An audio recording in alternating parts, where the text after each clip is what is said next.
Yang pertama pertanyaan ya Pak. Oke. Pertanyaan yang mana ini mungkin semuanya ada yang sudah berumah tangga. Ini teman-teman yang dari tidak ya? Iya. Barangkali mengalami hal yang seperti ini. Ini curhat dulu gitu. Ya, curhat dulu. Ya. Kadang-kadang kita berumah tangga itu pasti ada sebuah gejolak. Okay? Nah, gejolak dalam hati atau gejolak rumah tangga. Nah, yang saya tanyakan kadang-kadang pada saat kita bersinggungan dengan istri, kita itu hati kita itu kadang-kadang apa namanya ya, gelak, ya, gelak.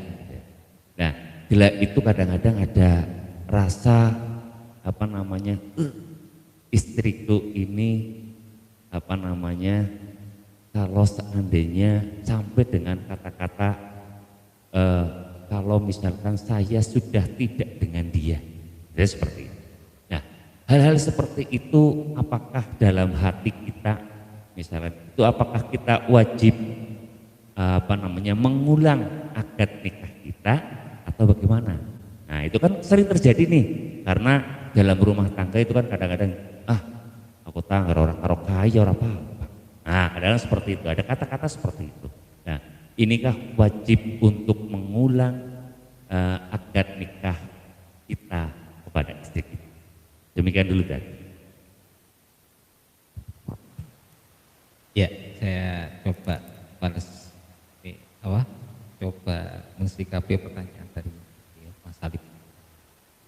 Sebelumnya sebelum saya jawab, saya ingin menyampaikan sesuatu yang kita bahas minggu kemarin. Bahwasannya ketika kita munajat pada Allah Subhanahu wa taala, ketika doa kita dikabulkan oleh Allah Subhanahu wa taala, itu Allah itu ingin menunjukkan pada kita sifat apa? Birnya. Sifat apa? Birnya. Sifat baiknya Allah. Ya. Ada sifat Rahman, ada sifat Rahim, ada sifat Kudus, ada Al-Azim dan Al-Aziz dan sebagainya. Tapi ketika Allah Subhanahu wa taala tidak mengabulkan doa kita, Allah juga ingin menunjukkan bahwasanya Allah punya sifat Al-Qahhar, Al-Jabbar. Jadi saya sering sampaikan dalam minggu kemarin, Allah itu zat sing tidak mudah terintervensi, tidak mudah terintervensi oleh siapapun. Kalau Allah mungkin menunjukkan itu, Allah ya sudah maha kuasa. Allah maha kuasa. Pusing gawe aku, kudu melu aturanku, iya tak iyani, iya jadi iya, ora tak iyani dan ora jadi. Itu Allah. Makanya kita ketika sadar akan semua itu, ketika dijabah oleh Allah, kita mengucap alhamdulillah. Ketika tidak dijabah, kita juga dituntut untuk sabar. Kan begitu. Jadi tidak ada keresahan, tidak ada kedahan. Sebetulnya pulau kalimatnya menadari bahwanya semuanya hakikatnya itu digerakkan oleh Allah Subhanahu wa taala. Yang buat istri kita demikian juga hakikatnya adalah Allah Subhanahu wa taala. Bikin istri kita dapat orang yang cerewet misalkan, bikin istri kita dapat orang yang sabar, bikin istri kita ditakdirkan berdampingan dengan orang yang murah senyum. Ana senangan metutut ben yang style metutut jane kepin guyu tapi style kayak gue. Jadi tidak bisa apa? Tidak bisa sumeh seperti yang diciptakan dalam keadaan sumeh dan lain sebagainya. Nah, dari itu semuanya pasti akan mudah. Sebab ketika Allah memberikan satu masalah, pasti Allah berikan jawabannya, berikan solusi. Seperti peristiwa tadi itu, dalam hukum fikih ya, selagi itu tidak terlontarkan, ya, secara disengaja atau tidak disengaja, maka itu tidak ada kaitannya, tidak dihukumi tolak. Tapi kalau sudah terlontar dengan sengaja atau tidak sengaja keluar diucapkan dengan lisan kita, maka itu akan menjadi masalah. Makanya hukum tolak itu hukum sing luar biasa, hukum sing halal tapi sangat dibenci oleh Allah Subhanahu wa taala. Perilaku tolak itu, baik seriusnya atau tidak seriusnya, itu sah. Itu menjadikan hukum itu berjalan. Khusus untuk tolak itu biar kita sebagai orang laki-laki hati-hati dalam menjaga lisan. Serewel-rewel bojo sebetulnya kula kali panjenengan lek netepi bahwasanya itu adalah dijadikan Allah demikian, pasti ada hikmah di balik itu. Bayangkan ketika kula kali panjenengan tidak dalam keadaan yang betul-betul fokus dalam mencari pekerjaan, itu bojo-bojo baik rewel. Itu sebetulnya berkah. Bagaimana andai kata bojo-bojo kita enggak rewel, kita enjoy saja di rumah dan sebagainya, itu enggak ada semangat. Dan diberkati bojo rewel, akhirnya kita semangat kerja. Dan untuk yang ditanyakan oleh Mas Alif tadi, karena itu belum terucap, masih di dalam hati, maka kuncinya adalah istighfar saja. Banyak istighfar, astagfirullahaladzim, kenapa saya harus demikian? Itu belum. Tapi andai kata sudah keluar, itu menjadi hukum, baik disengaja atau tidak disengaja.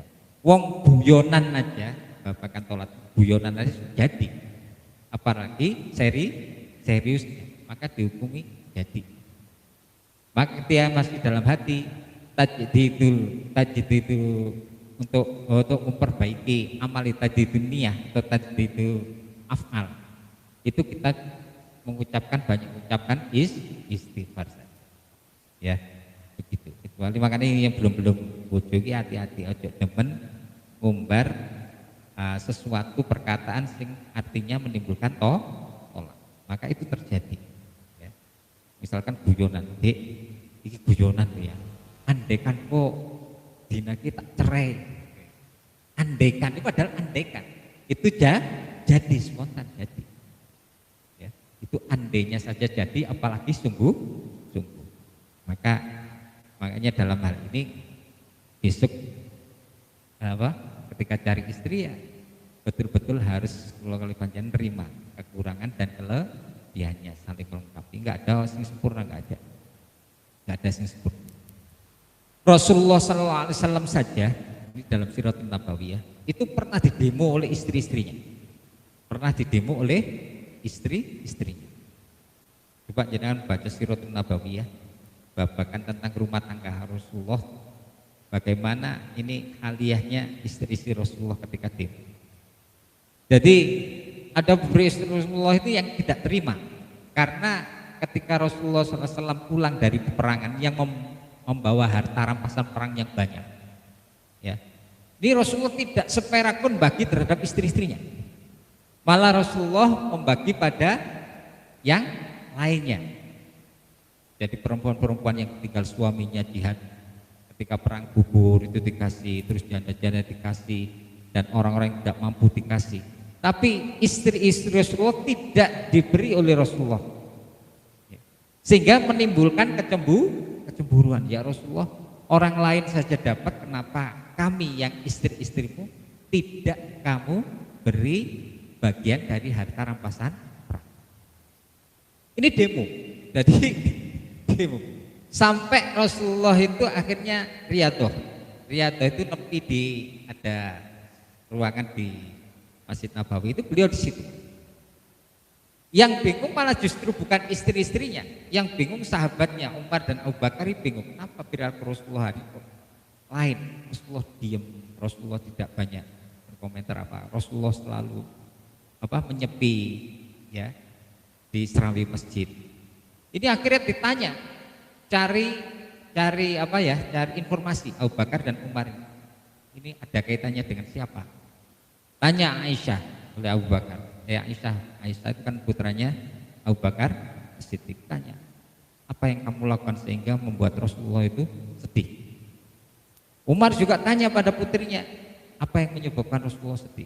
Akhirnya mereka menceritakan, begini loh, kami itu pingin layaknya sebagai seorang wanita yang mendapat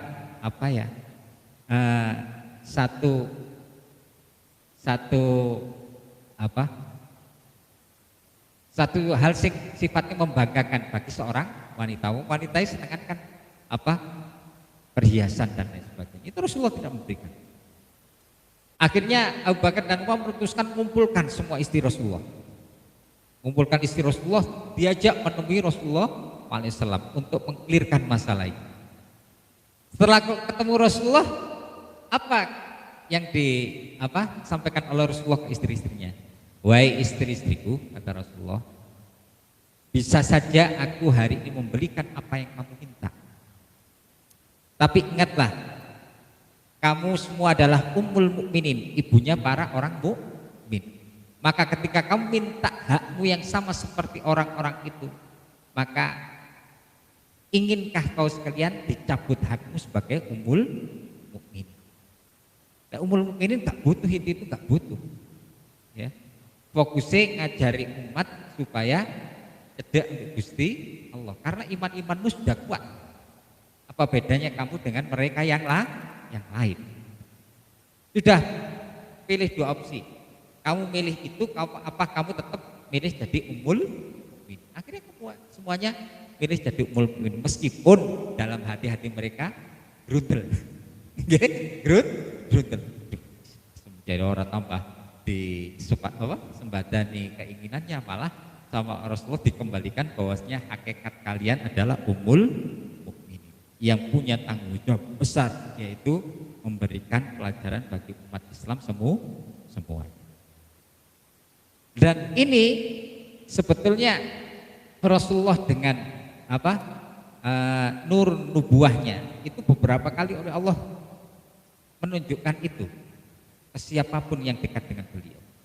Satu contoh soal gini, suatu ketika Rasulullah dari perang itu memberikan harta rampasan perang. Dan yang dibagi oleh Rasulullah itu adalah orang-orang yang baru masuk Islam. Baru masuk Islam yang belum kuat-kuat Islamnya. Itu yang dibagi Rasulullah. Jangan orang-orang Ansor tidak sama sekali dibagi dari harta ghanimah, harta rampasan perang tidak dibagi sama sekali. Tiba-tiba datang seorang dari wakilah dari orang-orang Khawarij, ya, kelompok Khawarij itu menyampaikan sesuatu pada Rasulullah. Ya Rasulullah, ya Muhammad i'dil, hei Muhammad, jenengan harus berlaku adil. Jawab Rasulullah, gimana jawab Rasulullah? Bagaimana aku tidak adil? Kalau aku tidak adil, kamu sekalian ikut siapa? Aku nggak bisa berlaku adil, kata Rasulullah. Sampai beberapa sahabat Rasulullah itu minta izin ke Rasulullah, ya Rasulullah, kalau kau izinkan akan aku penggal, akan aku bunuh orang ini. Kau ngawur dari sahabat Rasulullah ya. Akhirnya Rasulullah enggak, aja. Ini juga mereka untuk komentar demikian. Makanya sejelek-jelek orang itu adalah orang Khawarij yang ngukur semuanya itu dengan akal. Setelah orang ini pergi, kata Rasulullah apa? Besok akan ada orang-orang semacam ini yang mereka keluar kebagusan di lisannya, tapi mereka tidak dapat ridho dari Allah Subhanahu wa Ta'ala. Akhirnya dijelaskan oleh Rasulullah kenapa orang-orang yang saya beri ke orang-orang yang baru dan lain sebagainya. Sebab gini, orang yang sudah iman kuat, imannya kuat tidak perlu untuk servis sifatnya duniawi. Karena sesungguhnya amal ibadah mereka semua itu semata-mata golet ridhonya Gusti Allah. Bagaimana mungkin heroiknya para sahabat Rasulullah ketika perang begitu kok para tiba-tiba hanya diganjar dengan goni harta perang. Maka kaum Ansar tidak diberi, dan orang-orang yang kuat imannya sama Rasulullah tidak diberi karena mereka sudah kuat. Dan ini sebagai pelajaran gini, besok kalau kali panjenengan ketika sudah jadi orang tua pasti akan kerasa. Ini pasti akan ngalami. Ketika kalau kali panjenengan ditakdirkan Allah punya putra-putra. Ini mulai kecil kalau kali panjenengan ngingoni putra dengan ikhlas. Tidak ada pamrih apapun. Anaknya minta jajan ini wis duwe, gak ono digoletna. Duwe diparingi, dimuliakan dan sebagainya. Tidak ada hitungan sama sekali. Orang pernah wong tua itu ngitung, kasbon piro 10.000 nak yo, isuk piro 20 nggak ada.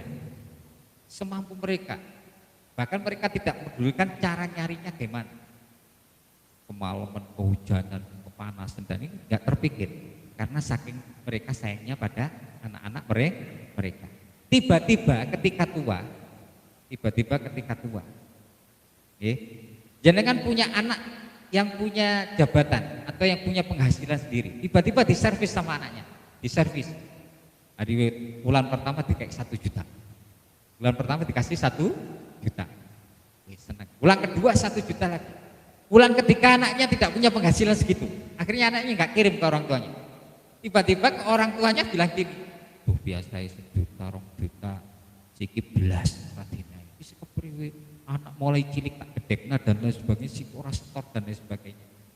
Nah, ini juga gambaran yang digambarkan Rasulullah bagaimana mungkin seorang tua yang heroik mulai kecil itu ikhlas ngoni anaknya tiba-tiba ketika diservis itu lupa bahwasanya kebaikannya itu diukur dengan dunianya.